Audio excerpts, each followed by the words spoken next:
Assalamualaikum warahmatullahi wabarakatuh. Perkenalkan, nama saya Saputra Nariuma dengan NIM 4012211118 yang merupakan mahasiswa dengan program studi S1 Hukum di Universitas Bangka Belitung.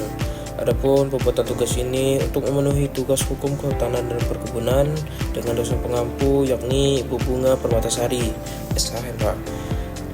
Pertama, bagaimana efektivitas Undang-Undang Nomor 39 Tahun 2014 tentang Perkebunan dalam mendorong tata kelola perkebunan yang baik.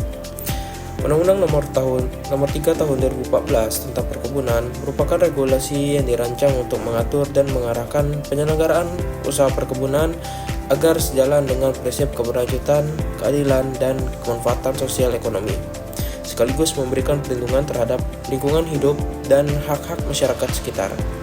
Undang-undang ini menggantikan Undang-Undang Nomor 18 Tahun 2004 yang dianggap belum mampu secara optimal menjawab tantangan tata kelola perkebunan dalam konteks pembangunan yang berkelanjutan, serta dinamika politik agraria yang kerap terjadi antara pelaku usaha dan masyarakat.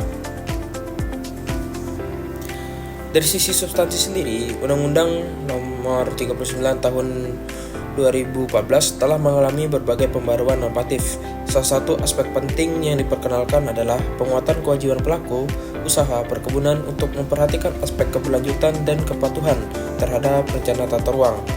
Undang-undang ini juga menegaskan perlunya pelaku usaha melakukan analisis mengenai dampak lingkungan atau AMDAL serta memperoleh izin usaha perkebunan yang sah sebelum memulai kegiatan operasional. Ketentuan tersebut memperlihatkan adanya keinginan untuk memperbaiki tata kelola dengan mengintegrasikan aspek lingkungan dan legalitas perizinan sebagai bagian dari sistem kendali terhadap aktivitas korporasi. Namun, dalam praktik implementasinya, aktivitas undang-undang ini masih menghadapi sejumlah tantangan struktural dan kultural. Salah satu persoalan utama terletak pada lemahnya kapasitas pengawasan dari lembaga pemerintah daerah maupun pusat terhadap pelaku usaha yang tidak mematuhi ketentuan legal administratif. Misalnya, masih ditemukan perusahaan perkebunan yang beroperasi tanpa izin lengkap atau dengan luasan lahan yang melebihi yang diizinkan, atau bahkan perusahaan yang tidak menyusun dan menerapkan AMDAL secara memadai. Hal ini menunjukkan bahwa keberadaan norma dalam undang-undang belum sepenuhnya mampu mengikat perilaku para pelaku usaha apabila tidak diiringi dengan sistem pengawasan yang ketat dan konsisten. Di samping itu, masih terdapat kekosongan atau tumpang tindih kebijakan di tingkat pelaksanaan teknis, seperti perbedaan penafsiran antara pemerintah pusat dan daerah mengenai kewenangan, pemberian dan pencabutan izin usaha perkebunan, serta koordinasi lintas sektor yang belum optimal. Persoalan ini kerap memicu ketidakharmonisan antara instrumen hukum yang berlaku dengan praktik birokrasi, sehingga tujuan utama pembentukan undang-undang untuk menciptakan tata kelola yang transparan, akuntabel, dan partisipatif menjadi sulit tercapai secara menyeluruh. Efektivitas dari undang-undang ini juga diuji melalui kemampuannya dalam merespon dinamika konflik lahan antara masyarakat lokal atau adat dengan perusahaan perkebunan. Undang-undang ini memang memuat norma yang mengatur pengakuan dan pelindungan terhadap masyarakat yang telah secara turun-temurun menguasai dan mengelola lahan perkebunan, serta mewajibkan pelaku usaha untuk menyelesaikan konflik agraria melalui pendekatan musyawarah. Namun banyak kasus mekanisme penyelesaian konflik tersebut tidak berjalan dengan baik karena minimnya sarana mediasi yang netral dan kuat, serta dominannya posisi korporasi dibandingkan masyarakat dalam relasi kekuasaan di lapangan. Dari keseluruhan uraian tersebut dapat disimpulkan bahwa secara normatif, Undang-Undang Nomor 39 Tahun 2014 telah menggantung prinsip-prinsip dasar tata kelola yang baik dalam sektor perkebunan. Akan tetapi, dalam praktik implementasinya, aktivitas undang-undang ini sangat bergantung pada kapasitas kelembagaan, konsistensi penegakan hukum, harmonisasi kebijakan sektoral, serta keberpihakan terhadap prinsip keadilan sosial dan lingkungan. Kemudian, yang kedua, dampak dan atau kemanfaatan dari Undang-Undang Nomor 39 Tahun 2014 tentang Perkebunan. Undang-Undang Nomor 39 Tahun 2014 tentang Perkebunan membawa sejumlah dampak dan kemanfaatan, baik secara langsung maupun tidak langsung, terhadap berbagai aspek dalam penyelenggaraan kegiatan perkebunan di Indonesia. Salah satu kemanfaatan utama yang dapat diidentifikasi adalah ketersediaannya landasan hukum yang lebih komprehensif dan progresif dalam pengelolaan usaha perkebunan, terutama dalam kaitannya dengan prinsip pembangunan keberlanjutan, pengendalian dampak lingkungan, dan perlindungan terhadap hak masyarakat. Kemanfaatan undang-undang ini terlihat dari adanya kejelasan norma mengenai kewajiban pelaku usaha untuk mengantongi izin usaha perkebunan sebelum memulai kegiatan operasional.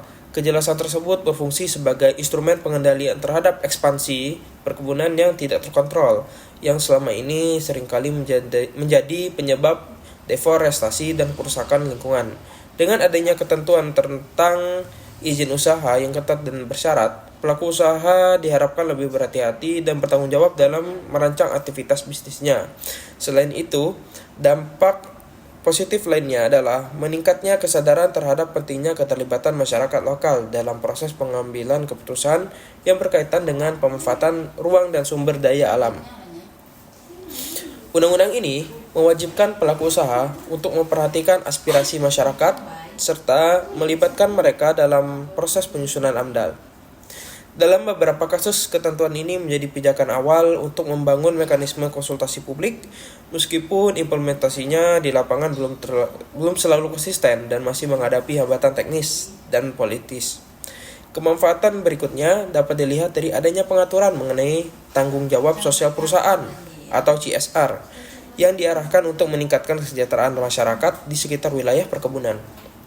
Meskipun bersifat normatif, pengakuan hukum terhadap kewajiban CSR ini dapat menjadi dasar hukum bagi masyarakat untuk menuntut akuntabilitas sosial dari perusahaan, serta bagi pemerintah untuk melakukan evaluasi dari intervensi terhadap program CSR yang tidak relevan atau bersifat seremonial semata.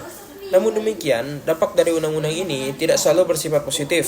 Dalam konteks tertentu, muncul kekhawatiran bahwa ketentuan yang bersifat teknokratif dan administratif justru dapat menyulitkan pelaku usaha kecil atau petani mandiri yang tidak memiliki kapasitas ekonomi maupun teknis untuk memenuhi semua persyaratan perizinan.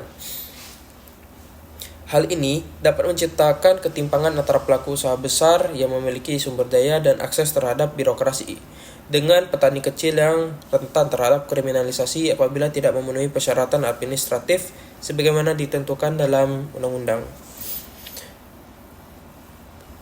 Kemanfaatan lain yang penting tetapi belum optimal terwujud adalah aspek perlindungan terhadap masyarakat adat. Meskipun terdapat pengakuan terhadap keberadaan masyarakat yang secara turun-temurun mengelola lahan, realitasnya banyak wilayah adat yang belum memiliki pengakuan hukum secara formal atas hak-haknya, sehingga seringkali tidak dilindunginya dari ekspansi perusahaan. Hal ini menyebabkan undang-undang tersebut belum sepenuhnya memberi dampak perlindungan yang nyata terhadap kelompok masyarakat yang rentan terhadap marginalisasi. Secara keseluruhan, Undang-Undang Nomor 39 Tahun 2014 tentang Perkebunan memberikan kontribusi penting dalam memperkuat kerangka hukum dan tata kelola sektor perkebunan. Namun, dampak dan kemanfaatannya sangat bergantung pada kualitas pelaksanaan, keberanian politik dalam menindak pelanggaran, serta keberpihakan pada nilai-nilai keadilan ekologis dan sosial. Mekanisme pengawasan yang efektif, peningkatan kapasitas lembaga pelaksana, serta penguatan peran masyarakat dalam proses pengambilan keputusan menjadi faktor penentu apakah undang-undang ini benar-benar mampu memberikan kemanfaatan yang berkelanjutan bagi seluruh pemangku kepentingan di sektor perkebunan. Mungkin itu saja yang dapat saya sampaikan. Mohon maaf apabila ada salah kata. Saya akhiri. Terima kasih.